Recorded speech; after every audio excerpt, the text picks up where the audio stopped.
नहीं, किसान का डर ये भी है कि किसान की इनपुट कॉस्ट बढ़ती चली जा रही है।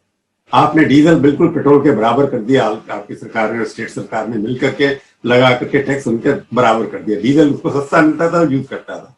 इलेक्ट्रिसिटी उसकी महंगी है, खाद उसकी महंगी है, ट्रांसपोर्ट उसकी महंगी है। जब इनपुट इनवर्स जो अनफेवरेबल टर्म्स ऑफ ट्रेड हैं, तो किसान को बेचारे को कैसे उसकी इनकम बढ़ेगी, ग्रोथ कैसे बढ़ेगी? आपकी बात से मैं सहमत हूँ निश्चित रूप से। डीजल वगैरह के और बाकी सब चीजों के दाम बढ़ते और घटते रहते हैं, ये एक क्रम है और आपको भी मालूम है कि वो कैसे बढ़ते हैं।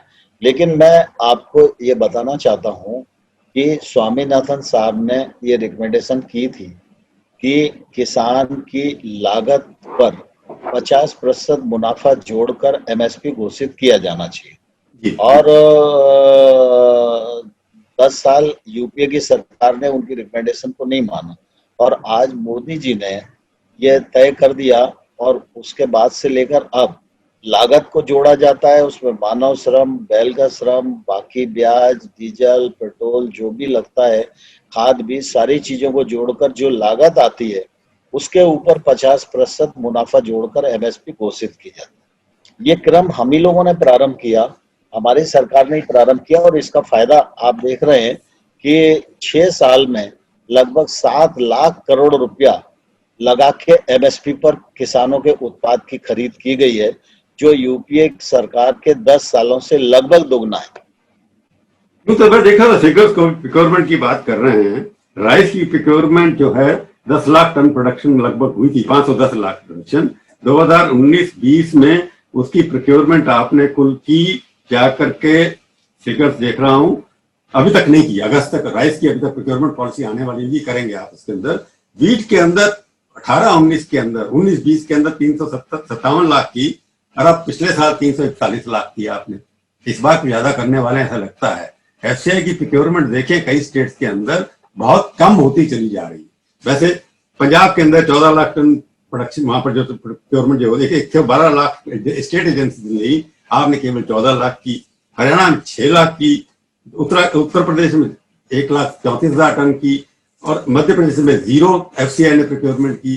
तो इसका लगता है कि एफसीआई जो प्रिक्योरमेंट का काम था, अपोजिशन का जो काम क्या है कि आप लोग एमएसपी भी कंपल्सरी नहीं बना रहे के अंदर, आप कह रहे हैं एमएसपी रहेगा और उधर प्रिक्योरमेंट काम होती चली जा रही है, तो किसान बेचारा व्यापारी के ऊपर डिपेंड कर जाएगा, मोनोपोली हो जाएगी कि ऐसा एक उनका भय है। मैं समझता हूँ इस मामले में किसी को भयभीत नहीं होना चाहिए। एफसीआई गेहूं और धान और नेफेड दलहन और तिलहन इसका खरीद करता है और एफसीआई का प्रिक्योरमेंट पहले से लगातार बढ़ता जा रहा है। और पहले बहुत सारे राज्यों में खरीद नहीं होती थी, ये खरीद बढ़ती जा रही है और जिन राज्यों में खरीद होती थी उनमें भी खरीद का प्रतिशत बढ़ रहा है। और आपने देखा कि पिछले दिनों रबी की खरीद हमने पहले से अधिक की है और खरीफ की फसल भी आने वाली है, उसकी तैयारी हो गई है, सब जगह ऑर्डर्स चले गए हैं और एफसीआई राज्य सरकारों के साथ मिलकर खरीद करती है। लेकिन एफसीआई का एक समय सीमा है, 1 महीना, 15 दिन, 20 दिन, उस बीच में जितने भी किसान आते हैं सबसे खरीद की जाती है। लेकिन बाकी सरकारी खरीद के बाद भी जो व्यापार होता है उसके लिए तो किसान को मंडी में आना पड़ता है और उसमें पंजाब जैसे राज्य में 8.5% टैक्स लगता है, तो किसान से ये टैक्स की वसूली होती है। हमारा एक्ट जो है किसान को जब एक तरफ अपना उत्पाद किसी भी राज्य में बेचने के लिए स्वतंत्रता प्रदान करता है, वहीं साथ ही साथ हमारा एक्ट ये भी कहता है कि उसको 3 दिन के भीतर भुगतान हो जाना चाहिए। और एक्ट ये भी कहता है कि बाहर जो ट्रेड होगा एपीएमसी के बाहर, उस ट्रेड पर न राज्य का कोई टैक्स लगेगा न केंद्र का कोई टैक्स लगेगा।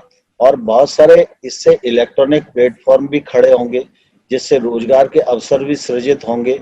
पंजाब में बैठा हुआ किसान कलकत्ता के भाव को देख सकता है, सीधा कलकत्ता और हैदराबाद का ट्रेड कर सकता है। तो मैं समझता हूँ कि इससे आने वाले कल में किसान को फायदा ही होने वाला है। किसान पर जितनी प्रकार की बंदिशें लगेंगी तो बंदिशें नुकसान ही पहुंचाती हैं। अब आजादी को 73 साल हो रहे हैं, तो मुझे लगता है कि हमारे सोच की भी व्यापकता बढ़ना ही चाहिए। मैं आपसे आपने कहा कि एक वन नेशन वन मार्केट की बात की है, क्योंकि इम्प्लीमेंटेशन में प्रॉब्लम होती है।